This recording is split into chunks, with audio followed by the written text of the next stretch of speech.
Hey everybody, welcome back to another episode of FSI DFS Fantasy NFL Picks. I'm your host, Megaro31. We got week 12, 10 games because we had 4 already.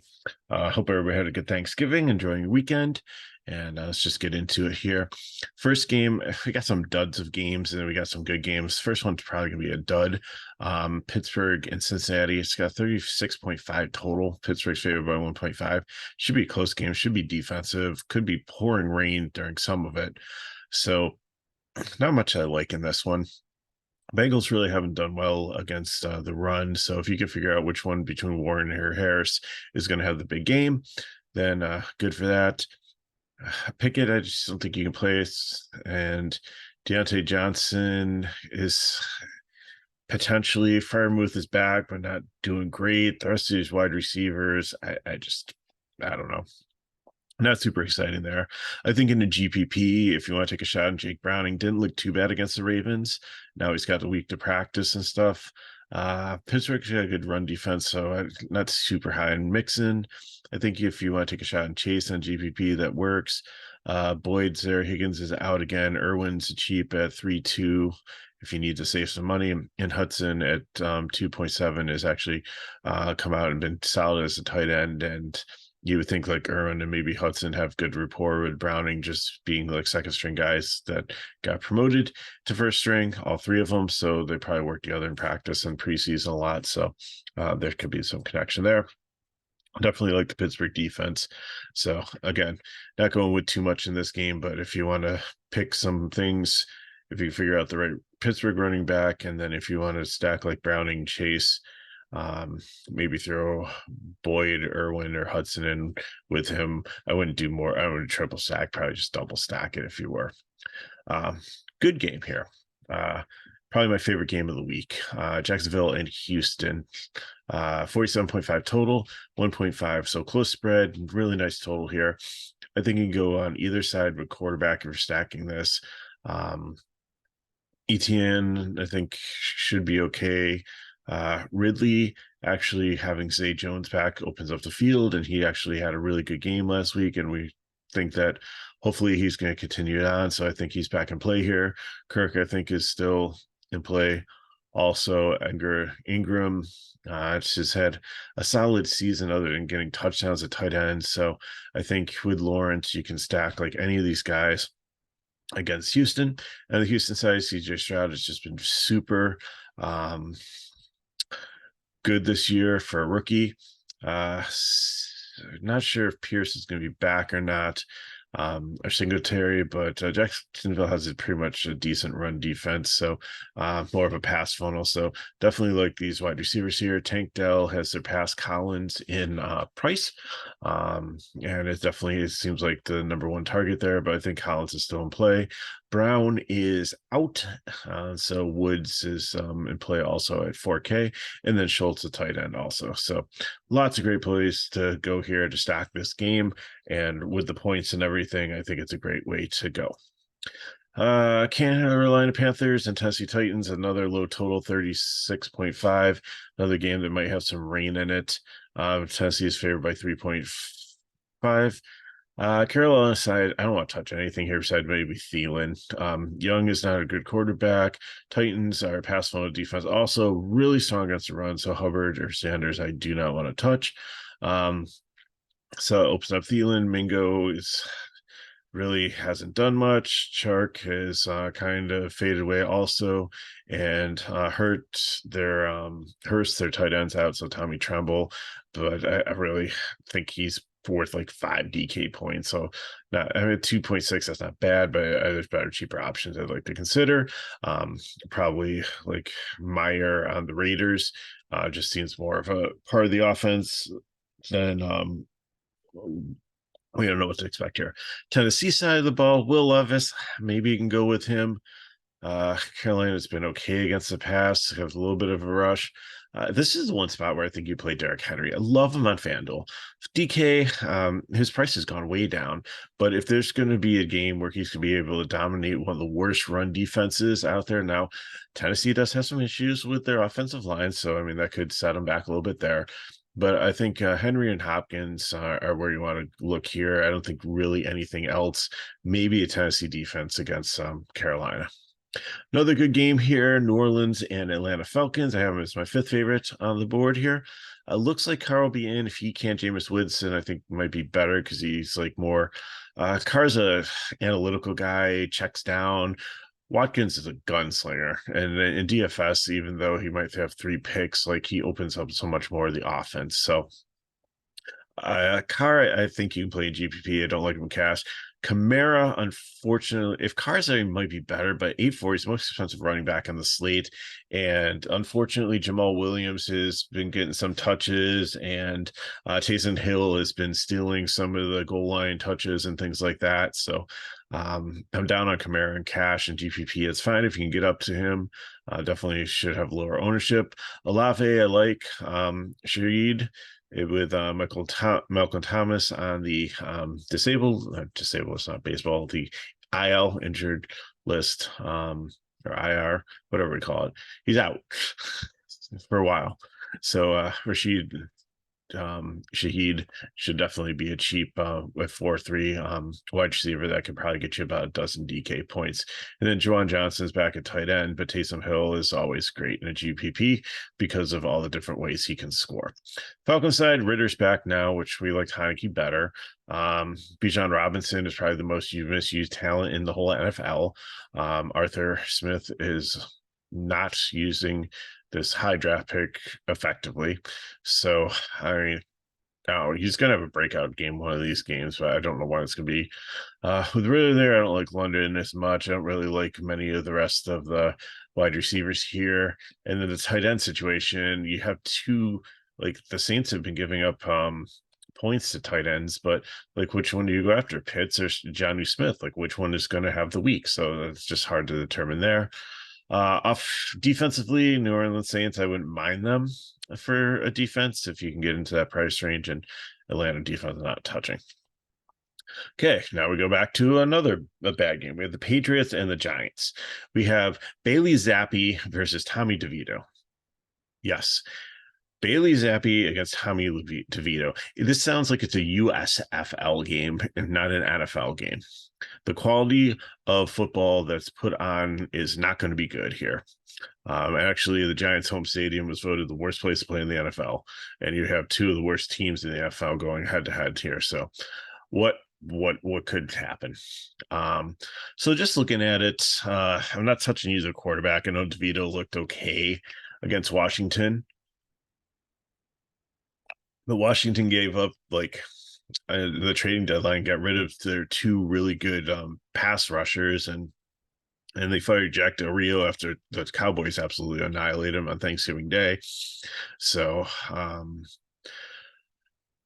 don't really like either one. I think the running backs are really in play here. I think Stevenson is could be an excellent play here at 5'8", and Barkley a little bit expensive. But pretty much that's the offense. Maybe Demario Douglas potentially for wide receiver, Hunter Henry or Gesicki, but I don't think Patriots defense. I think I like defense. I think like the defense and Stevenson paired together is like where I go against the Giants here, or maybe Barkley and the Giants defense, which isn't great, but neither is the product that New England's putting out here. The wide receiver is just such a mess that you just really don't know which one to pick. So, and again, DeVito's come up a little bit in price. I'd probably take a shot on the Cincinnati rookie over him, but I don't think I'm playing much from this game at all. Now we go back to a good game. Tampa Bay and Indianapolis Colts going to be my third favorite game on the slate, and a great stackable game here because it's 44.5 total and a 2.5 point spread. I think you play either quarterback here. Both of them are reasonably priced in the 5K range. Running back, I don't get this. Like I see, and I put him on the top board for the high one. Jonathan Taylor is getting so much interest, but Tampa Bay is a pass funnel defense. They're really good against the run. So I think maybe Taylor's value is going to come if they get behind and he's catching the ball out of the backfield from Minshew. So Moss is like kind of disappeared, and Trey Sermon really isn't a factor either. So I get it, but I don't know if I really want to make him a priority in cash games. Rashid White, I would like better because as we've talked about, he's kind of matchup proof. If they're ahead, he runs the ball. If they're behind, he catches the ball. He's got a great, even though like Mike Evans is a priority in the red zone, so is Rashid White. Mayfield scrambles a little bit, but they're going to be more apt to hand the ball off to White than to have a design play for Mayfield. So wide receivers, Evans, Love, Godwin's okay. And then Ottens is starting to come alive as tight end at only 3-2. On the Colts side of the ball, Pittman, I think, is like definitely going to have a monster game against this pass funnel Tampa Bay. Downs and Pierce are both still there. Pierce has kind of faded away. Downs, I think, can maybe get you 8 to 12 if on a good day. DK points in the tight end situation, I'm not super stoked about, but I think there's a lot of great pieces here. You can go either QB, White or Evans on the Tampa Bay side, and the running back with Pittman, and that makes a really good stack. Next up is another really good game. This will be the number 4 game of the week in my rankings here. And it's the Rams in Arizona, 45.5 total, 2.5 point spread. So another close game that should have some offense. Again, I think you can go with either quarterback here, but I think of like Kyler just because we see him start to run a little bit. And I think that's more upside than Stafford has. For on the Ram side, Kareem Williams is back. He should be healthy. This running back experiment was horrible, and he was so strong in the beginning of the year at 6'6", a really good price, 15 to 20 DK points potentially there. So really like that.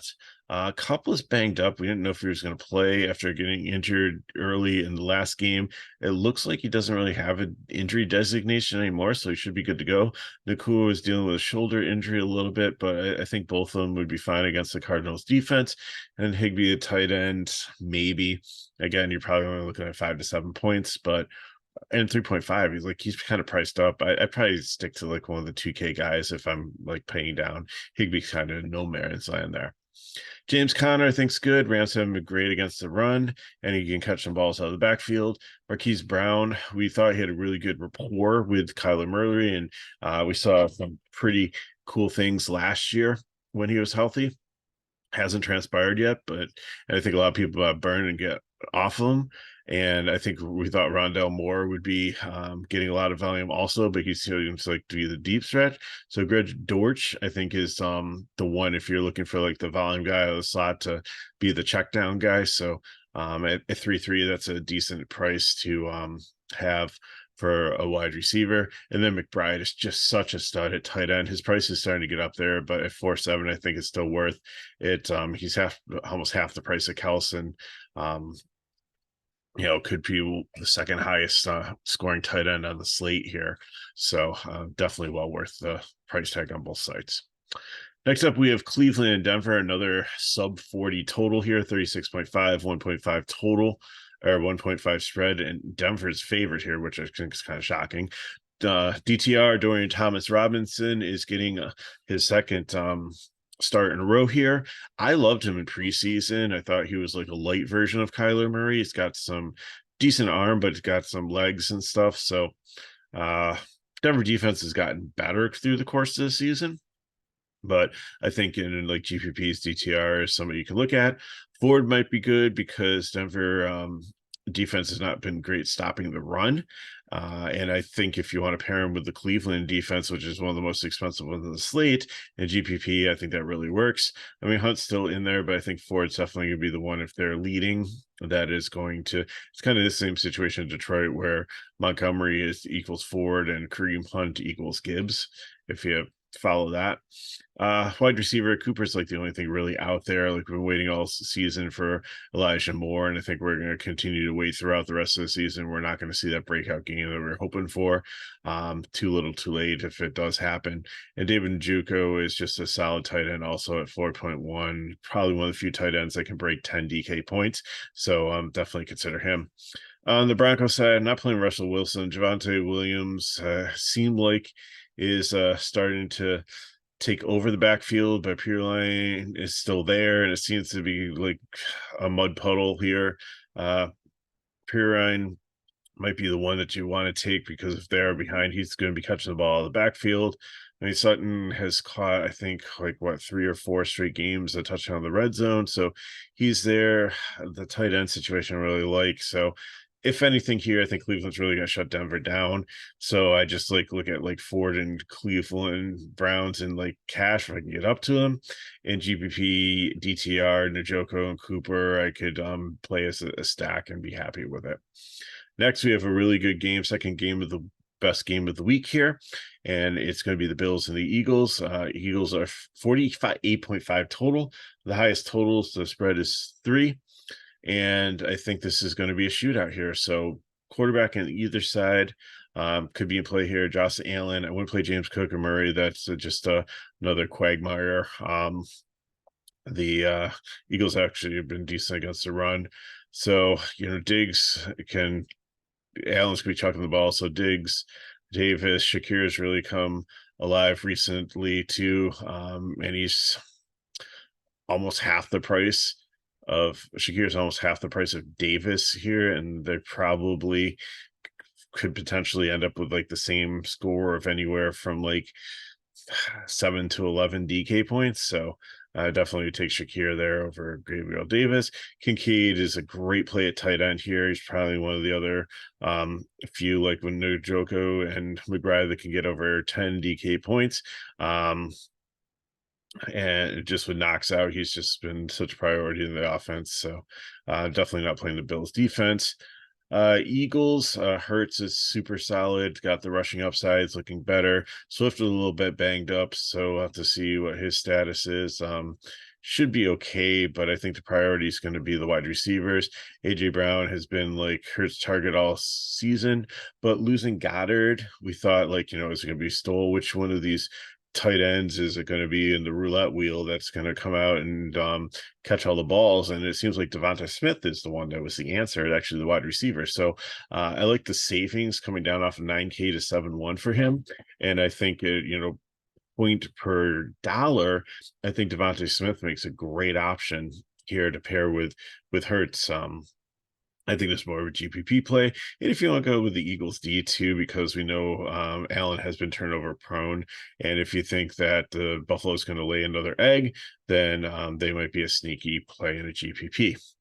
Final game on this, the main slate is Kansas City Chiefs and Las Vegas Raiders. 43.5 total, and Kansas City should obliterate them.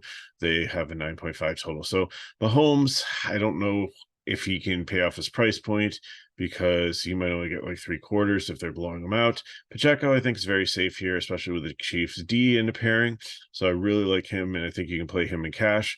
The whole wide receiver situation, we thought like Rice was pulling away with it, but Justin Watson's really come alive, and he's only 3K, super cheap. So definitely gonna love to lock him in cash at that price point as like probably a core priority play. Kelsey at 8.2 is going to have like probably a 30-point game, probably catch a couple touchdowns and have over 100 yards. And even, I don't know if he's going to get there. It's just such an expensive price point.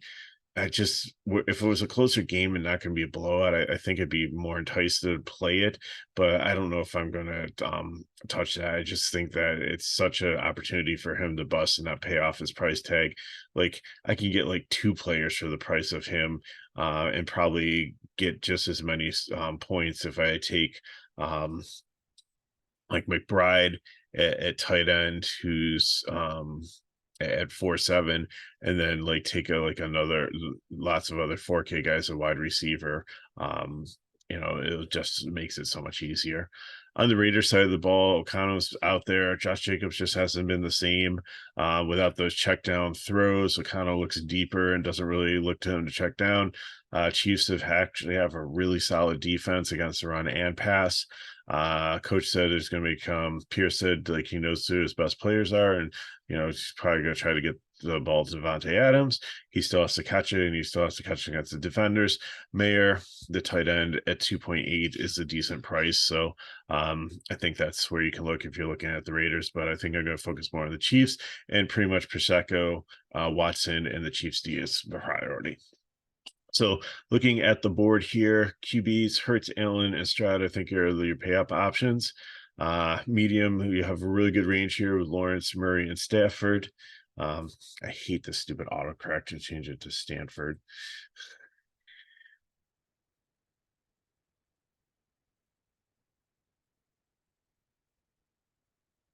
Drives me crazy. See if it actually keeps it. Okay, there we go. And then, yeah, let me put Minshew in. Go figure. So the cheap range Minshew, Mayfield, and Browning, if you want to punt and take the Cincinnati guy, a fading Pickett, Young, and O'Connell. No real injury concerns, I think, for like quarterbacks. We know who's out, and nobody's really questionable for that. To this point, when I'm recording this video at 10:24 p.m. on the East Coast on Saturday night. Running back, Taylor Etienne, Barkley, Jacobs. Don't know if I'm really going to hit this range too much. Like Taylor, I get, but then again, like I said, you have a run or pass funnel defense, so they're really good against the run. So I think people are looking at the upside of him catching balls out of the backfield, being behind and kind of pulling away from us and having less of a timeshare. But I really don't like the situation. Again, I don't like Jacobs. Barkley, I think, is interesting, but at 7-3, against the Patriots defense, he might be easy to stop if he's the only thing going. And ETN has just been solid each week. But really, like Pacheco, Karen, this autocorrect is going to be the death of me. Kyron Williams. There we go. And then White from Tampa Bay. And I think Henry's definitely in play for one of the first times this year at his price point. I think is like 6'6", and against a really, really weak, probably one of the best rushing defenses in the league. For cheap, Stevenson's I like, Connor I like, Ford I like, and then if you can figure out which Pittsburgh guy, either Harris or Warren, both of them are in a good situation against a team that doesn't play a great run defense. Is going to be like raining, so passing might not be a great option. So it might be a good way for them to gain yards. So GPP, that works. And fade Kamara is just too expensive. Doesn't have like the goal line work anymore. The whole Buffalo situation's a mess. Moss has lost his spark they had early in the year, and then Mixon, I just against a really good D, I don't like that. Wide receiver, AJ Brown, Diggs, Chase. Oh my gosh, I am Google Sheets is killing me with the autocorrects. I was at a dinner party tonight and I was trying to like fill everything in quick so I could just bang out this video and get it out tonight, not tomorrow morning for you. So I didn't even take a second to double check some of it. So I do deeply apologize. But Nakua and Cup. So any of those top guys, if you can get to them, are good. But again, I think it's more of a GVP. I really love the 6K, the 5. There's probably like 8 to 6K range of Dell, Pittman, Devontae Smith, and Olive. Oh my gosh. You guys at home are probably just like dying at the sheet, especially those who are not like actually watching the video for context and just like looking at the plays and thinking like, who the heck is this? So those 4 are super solid. And I think Ridley and Kirk are both in play. Also, having Zay Jones back really opened things up for Ridley. Hopkins, Brown, not completely giving up on him with the Cardinal. I think just a couple bad games, but should have a shot. Deontay Johnson, Douglas and the Patriots, Shaheed with Malcolm Thomas out, and Boyd with Higgins out in Cincinnati. I think are your sub K guy, 5Ks guys you want to look at there. And then tight ends, you can pay up for Kels, Kincaid, or Schultz. Schultz, I think, would be, and Kincaid would be my favorite. Kels is just too expensive. Probably GPP or fade, like I said. This is a great range here. McBride is my favorite. Hill's more GPP. Ingram is decent. Cheaper, Nagoko. Pitts and Jonnu Smith, I think, if you can figure out which one they're in Atlanta are in a good situation. Higbee's kind of priced in no man's land. Henry, Otten, Mayer, these two, I think, are the cheap ones that you'd really look at if you really want to punt tight end. Defense, New England against the Giants and Kansas City against Las Vegas, I think will be the most popular. If you're going to pay up Pitt and Cleveland, have a great matchup there. Punt, Denver and Tennessee are relatively cheap. Some upside, but some downside also there. And then in play, Texas and the Rams defense, I'm avoiding Las Vegas and Buffalo. And then we already talked about the game stacks of how I would build. And sorry if anything's misspelled. Or, oh, look, Olave there came out correctly. I just don't get these sheets. But anyways, let me get on to the builds and we'll get you on your way to your Sunday. So for cash, Lawrence or Minshew is where I'm going. Pacheco, and I'll let you decide. Do you want to put Taylor in there? I like White. I like Kyren Williams. I like Stevenson. There's so many decent running backs that you can put in there as your RB2. Dell or Collins, whichever you like, to get pieces of that Houston attack. And then Ridley and Watson, if you want to go Kirk there to pair with Lawrence, I get that also. McBride, and then I'm going to take the Chiefs or New England defense. For GPP, give me Hurts, Ford, and Stevenson. I think those are two solid running backs who have like lower ownerships and are great matchups. Devontae Smith, I'm going to pair with Hurts. If you want to go AJ Brown, I completely understand it. I just like the savings I get. Kincaid at tight end, and Brown's defense is a pair with Ford. FanDuel is pretty similar, but I'd really just going to go Minshew because of just there's more of a pricing difference there. Pacheco, Pittman to pair with Minshew, Dell, McBride, and Carolina defense. That's where I landed on with my build, so that's why I threw it in there. If you get a different build and you can pay up more for defense, I'm fine with that also. And then GPP, Hurts, Henry, definitely going to be a priority for me on FanDuel there. And GPP, Ford, Deontay Smith, Hudson, as a cheap wide receiver or cheap tight end there, and the Browns defense. So I got for you for week 12. Thanks for watching. If you have any questions, put them in the chat below. Hit me up at Megaro31 on Twitter /X. If these videos help you, then help us back by liking them, subscribe to our channel, and sharing with your friends. Stay tuned to our social media. We talked about Black Friday sale, but we're going to go with Cyber Monday. So should have some good deals. So check out social media on Monday for those deals that are going to be coming up for things. And if you want more information on our packages and stuff, you can go to the description of the video and that'll take you to our website. So again, hope the final days of your Thanksgiving weekend go really well. Safe travels if you're going back someplace, and should have a video for the Monday night football slate. So, and McKinley should be picking up NHL videos on the week. Also does those Monday through Friday. Does a great job. So thanks for watching. Good luck in your contests, and I will see you next time.